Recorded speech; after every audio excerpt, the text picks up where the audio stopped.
So I think that President Elon Musk's first presidential term isn't going so well. Look, Musk and Trump went out there very arrogantly and in very much the authoritarian form, and were threatening Republican members of Congress, ordering them uh, to go with them on the debt ceiling. And Republicans, 170 of them, voted against what Musk and Trump wanted, okay, with regard to the debt ceiling. I find this interesting for several reasons. The authoritarianism is something that we know they like doing. He liked throwing their weight around, both of them, during the campaign. And there's been a lot written about it. But most of this has always been, or all of it really has been targeted at Democrats or anyone that crossed their path. You know, a Republican like Liz Cheney, they want to put her in front of a firing squad, have the FBI investigate her. They're trying to intimidate people, bend them to their will. But it's usually these detractors.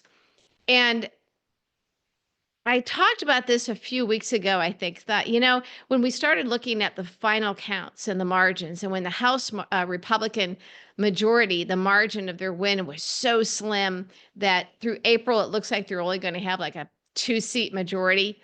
And even if they win the special elections coming up, because remember, Trump is raiding the House of Representatives for his cabinet, for other positions.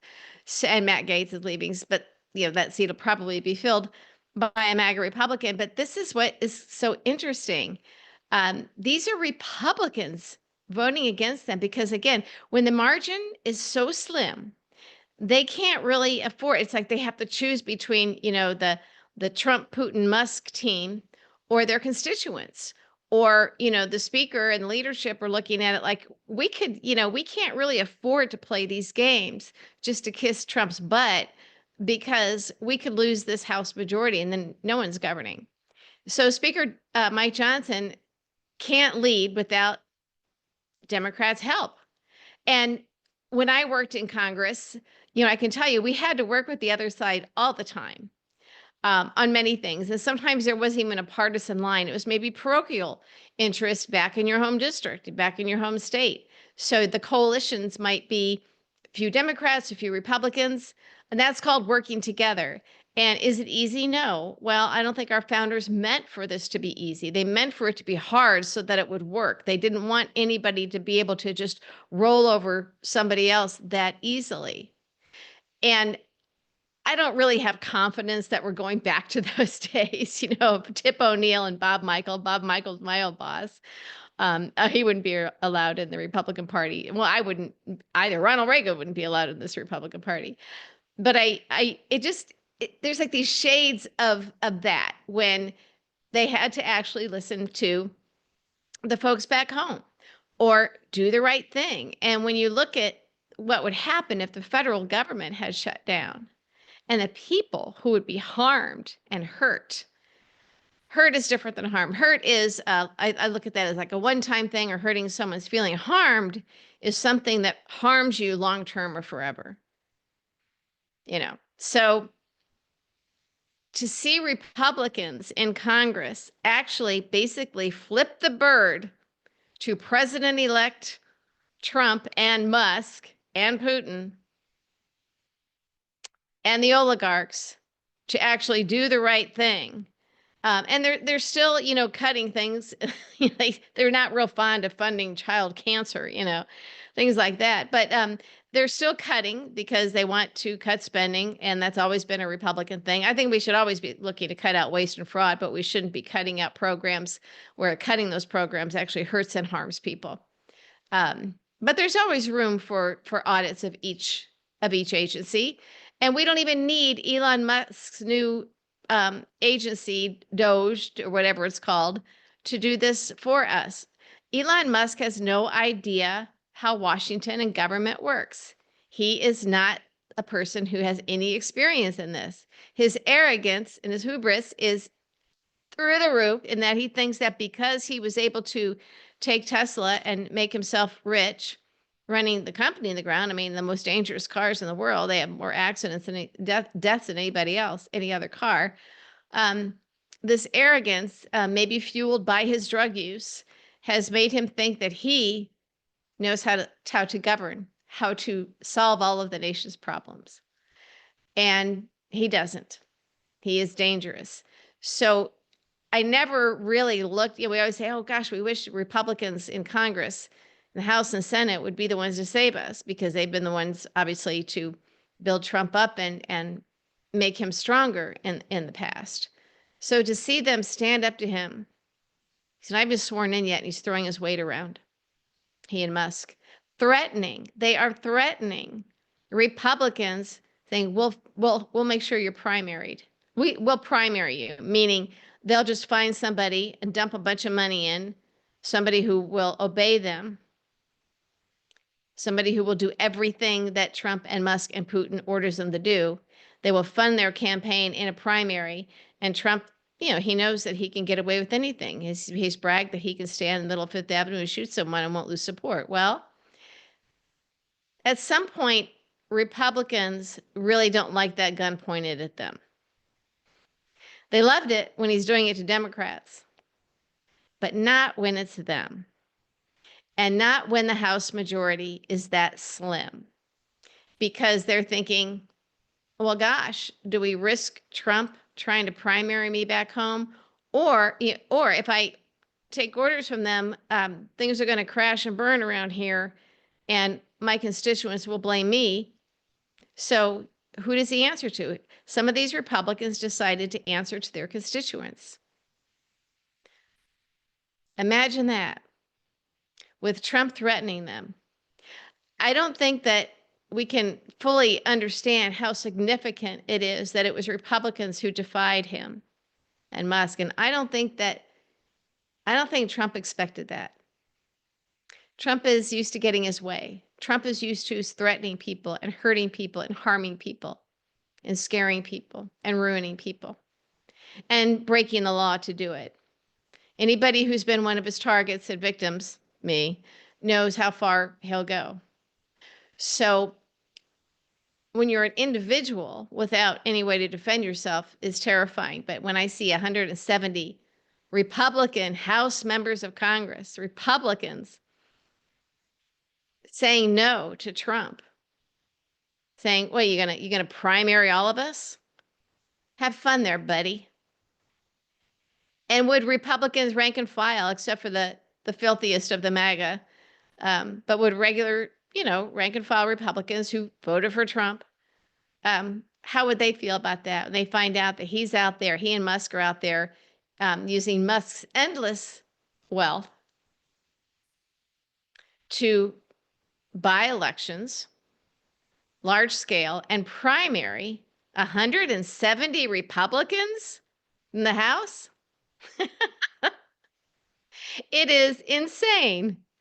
So I don't know the full implications of this. I just know enough to know that this is significant. I hope it's the beginning of a lot more of this. But who knows? But all I can say is, I'm smiling about it. I'm smiling that these Republicans stood up to Trump and Musk and decided not to take orders. So what are you going to do? Some of these primaries are a year and a half from now for some of these folks. Go for it, Trump. We got a long way to go. A lot of issues to cover. A lot of scandals. A lot more Trump mistakes. Okay? A lot more sleaze. It's all coming. This will be forgotten. This won't be why someone gets primaried. Trump with his Adderall addiction, he also has problems, paying attention and remembering things, and he'll forget about this. He'll forget about this. I'm hoping that it spells the beginning of the end for Elon Musk. First of all, we know he gets bored. It depends just how committed he is to Putin, I guess, for this, and to China, to Xi. And we know that they have this world domination kind of thing, Putin, Trump, and Musk. That they want China, Russia, and the U.S. to basically control the world and all of the wealth. And some of Trump's cabinet members, of course, are in on that too. The rich are getting richer, and they don't get richer unless they take it from us. Social Security, Medicare, they're already making noises. They already want to do that. We know that we're going to be paying more for food so the rich can get richer and the poor get poorer. We know this. We've been told this outright. They don't care. They don't care. But when you've got Republican House members that are beholden to their constituents and have to be up for reelection every 2 years, they might not be that obedient. Imagine that. So I don't want to sit here and act like I have so much faith in Republicans in Congress to do the right thing. We've seen over and over again that they generally don't. But this was barely a skirmish. They didn't even pay attention to Trump and Musk on this. I commend them because that's what the job is for. There are 3 branches of government for a reason. And it is not the job of a Congress to simply rubber stamp and do the bidding of the president if they're from the same party. Party structure is stuff that you do stick together, and some of the basics, you want to come together so you can all agree and be forceful and be united and have a strong party, I guess. But serving in Congress for the sole purpose of serving Trump, his cabinet does that. Trump, has put a lot of people in these cabinet positions where there's something in it for them, except for Rubio. He just had to get Rubio out of that Senate seat to clear it for Laura Trump, his daughter-in-law. I'm kind of wondering if the Matt Gaetz thing was all ruse too, saying we're going to make Matt Gaetz be, we're going to name him, say that he's going to be our attorney general just 2 days before that very damning House ethics report is supposed to come out on him. Maybe that was to get him out of the way. Remember, there was a time when Trump and Matt Gaetz were on the outs and Gaetz had to go groveling back. Trump doesn't forgive and he doesn't forget. So that could have been a setup just like with Rubio. Who else? Who else is he setting up? We know he's fond of putting people in positions for which they're wholly unqualified because they'll be so grateful that they'll just take orders. They'll break laws. They'll break precedent. They'll break norms. They'll do what they're told rather than do the job. Kayleigh McEnany was that as White House press secretary. She had 0 political experience. Matt Whitaker, he was let's see, what is he now? He's got a new job. I forget what his new role is in this administration. Something that was just a joke looking at it, but he was the appointed acting AG. Nowhere near qualified. And as I've said before, Kellyanne Conway was nowhere near qualified to be any kind of a counselor to the president. She was a pollster. She'd never worked in the office of any elected official, and it shows from the way she was squatting on the sofa in the Oval Office to some other things she did, like violation of the Hatch Act and laughing about it. Most people who work in the White House, work on Capitol Hill, we're pretty careful about that stuff, we have to be. She didn't think she needed to be. Well, and in this scenario, she didn't because it was Trump. But this is what he does, and this is why we have these clowns in these jobs. He wants them to be clowns. So I don't know what the deal is with RFK Jr. They made some kind of a deal.